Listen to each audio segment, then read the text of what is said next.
What is going on, beautiful people? Welcome to another episode of the Narcissist Code. I'm your favorite self-aware narcissist, Mr. Lee Hammock, better known as Mental Healness across all social media platforms. This is your first time seeing my face or hearing my lovely voice. I'm a clinically diagnosed narcissist, and I use my platform on social media to raise awareness for NPD, get more people into therapy, and also validate the victims, survivors, and thrivers of said disorder, said toxic people, said toxic traits. Today's episode is going to be about, do narcissists have a one that got away? Silence. Do narcissistic people, toxic people, ever have a one that got away? Before we hop into today's episode, y'all, make sure you check out my Selflove Journal that's available on Amazon. Lee Hammock, I Love Me, a self-love journal to help you rebuild that self-love. And I have a self-love course coming out here pretty soon as well. But y'all, so truly, you got to ask yourself the question, do narcissists have a one that got away? And the simple answer to this question is yes, y'all.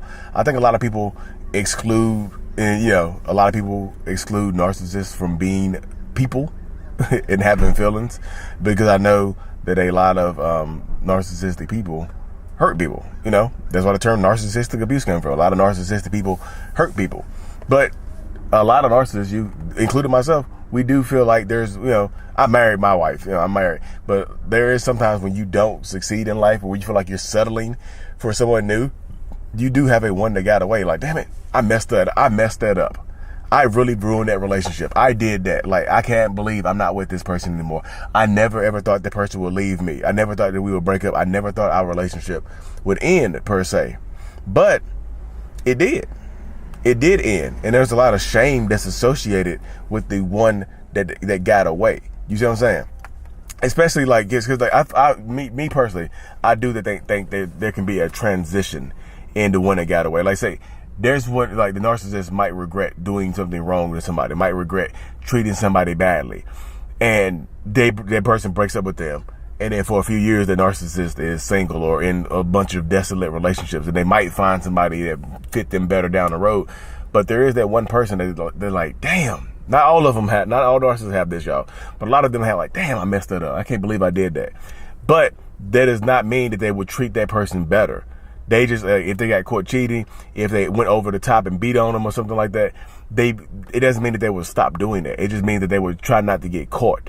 They would try not to get caught up. They would try to avoid the accountability that resulted in them getting left. You see what I'm saying? It doesn't mean that they would treat the person better. It just means that they would try to avoid that accountability that comes along with that. So they would just try to, move forward with something else. But yeah, there is a one that got away, y'all, and it hurts and it sucks. And you remember people from way back in the day. I don't think the narcissist will ever forget people. Like, forget people that they've been, like, not necessarily like one night stands and just we clapped cheeks one time and that was it.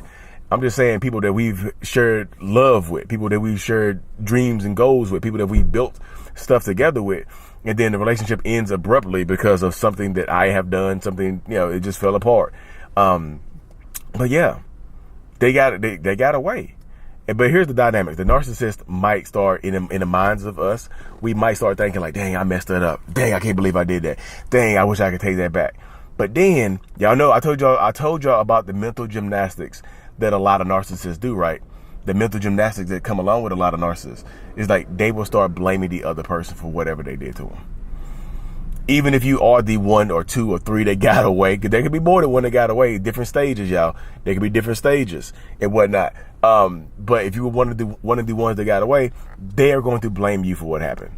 Like, because if I don't blame you, I have to sit in the shame of what I've done. If I don't blame you, if I don't hold you accountable for what happened to us, then I have to sit in the shame, and I have to deal with the shame that's associated with us breaking up. I have to sit in the shame and deal with the shame that's associated that comes along the territory of us not being together anymore, of my heart, my little narcissistic heart being broken, my toxic heart being broken. You see what I'm saying? I don't want to sit in that shame. I don't want to deal with that shame. Shame sucks. Shame sucks. Shame absolutely hurts. Shame is painful as hell. Shame is absolutely painful. It sucks. It hurts so dang on bad. I don't want to sit in the shame. I don't want to deal with the shame at all.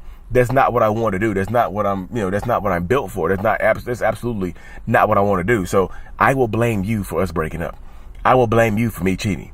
I will blame you for me yelling and screaming at you. I will blame you for me drinking or gambling. Whatever my vice is, whatever caused us to break up, I will blame you for our emotional disconnect. I will blame you for our lack of communication. I will blame you for everything that is possible for me to blame you about. Because that's how I feel better about myself. That's how I feel better about the relationship ending. That's how I survive. And that's literally what a lot of narcissists are trying to do, y'all. They are just trying to survive. They're trying to make it through day by day, mentally, emotionally, physically, and things of that nature. So it's like I said, you could have been the one, like, if you're the one that got away, it doesn't, let me say this right here. Just because you might be the one that got away, doesn't mean that they will try to hoover you or get back with you. Sometimes they will absolutely let you go and let you free and go move on with their lives. Pride and ego are big with narcissists, y'all. Pride and ego are huge with narcissists, y'all. Pride and ego are big as hell, huge. And they do this thing with narcissistic people, y'all. That's what I'm just telling you. Pride and ego run rampant with narcissistic, toxic ass people. And that's one of the things that we have to deal with. You know, pride and ego take over. Pride and ego destroy us. And they might keep us from reaching out to the one that got away. They might keep us from going to therapy and working on the relationship. They might keep us from actually offering a genuine apology and taking accountability. That pride and ego is too big, y'all, and shame as well. Pride, ego, and shame. Pride, ego, and shame. That's what it does right there. Pride, ego, and shame destroy narcissistic people from the inside out. It prevents us from doing so much. It prevents us from living lives of genuine nature, of love and kindness and growth. It prevents us it just prevents us from doing a lot. But again, y'all, so if you made it this far in this video, y'all, if you're looking for a sign to go back to the narcissistic person in your life, or you might think you're the one that got away, this ain't it, y'all. I keep having to reiterate, don't go back to your toxic relationship because you see me making this video. If that person hasn't done any kind of serious work on themselves, that person is not committed to going to therapy, that person not committed to making any kind of positive behavioral alterations in their life, then that's it, y'all. Unless you're gonna put up with the craziness you've been through, because if they haven't gotten better, and you reach out to them, it's kind of like, damn, you must be accepting and tolerating of the way I treated you. So that's what a lot of narcissistic people will do right there, y'all. That because you come back, they think you're okay with the behaviors. And this is not me saying that you're okay with the behaviors. This is me saying that because you come back, that's the narcissistic mind. That's the narcissist mind. You mean hey, are you not okay? You came back to me. Are you not okay with the behaviors? Because if you weren't okay, you could have just left me alone. You know what I mean? But that happens a tremendous amount in these toxic relationship dynamics, in these toxic relationship spaces, y'all. You might be the one that got away, you might be one of the ones that got away.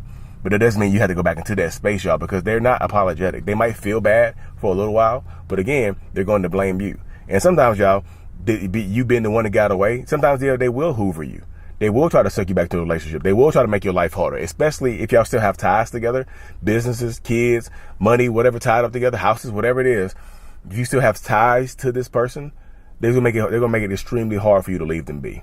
They're gonna make it your life extremely difficult for you to separate from them and for you to get free of them. They're not gonna make it easy because they want you. They want you to be part of their life, so they're not gonna make it easy for you to leave.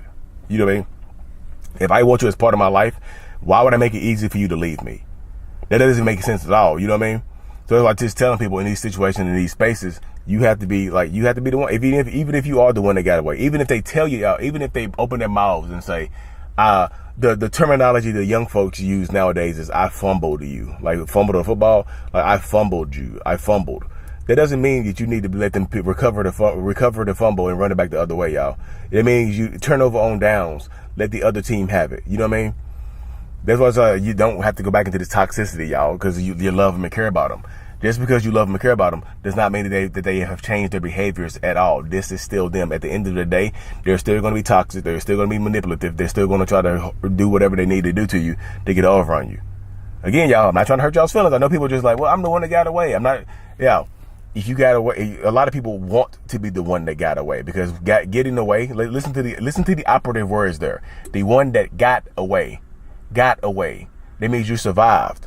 That means you're no longer a victim. You survived. Now you can thrive. You got away.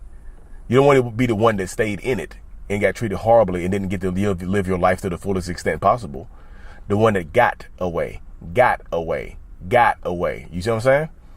The one that got away. You want to be the one that gets away, the one that survives and whatnot. Survives and thrives. They want that to be you. Like I said, because they might, the narcissistic person, especially if you reject them, y'all. If you reject their advances after the breakup ends, after the relationship ends, they could become obsessed with you. They could stalk you. They could try to harm you. And they might just say, this is coming from a place of love. You mean, they might just tell you that this is coming from a place of love, but you know damn well that it's not coming from a place of love. It is absolutely not coming from a place of love. It's coming from a place of hurt, a place of despair, a place of insanity sometimes, y'all. Just be careful in these relationship spaces, y'all. Just because they say they fumbled you or you the one that got away or they really messed up, that doesn't mean that they're going to change and be better or treat you better at all. That doesn't mean that at all, y'all. They're just saying that's wordplay. That's what they call wordplay. Wordplay. They're playing with their words on you. They're playing with their words and they're playing with their food. They're playing with you. Don't let them play with words. Don't let them play with you, y'all. You know. But anyway, y'all, I'm about to hop off this thing. Make sure you subscribe to the newsletter already if you haven't, y'all. Also, I have a kids book coming out. It's about done. My kids book is coming out to help kids in toxic relationship spaces. Kids are coming from lack. Yeah, it's gonna be a great kids book. Me and my wife co-authored the book, so I'm excited about that. It's our first big project together. So subscribe to the newsletter if you haven't already, y'all. The link's in the description of every video and podcast that I do. I'm super grateful for y'all. Like and subscribe for more. Mental Illness is out. Peace. Thank you so much for making it to the end of my video, y'all. If you haven't already, make sure you hit that like and subscribe button so you don't miss any uploads. Turn on that notification bell as well. Thank you so much. See you later.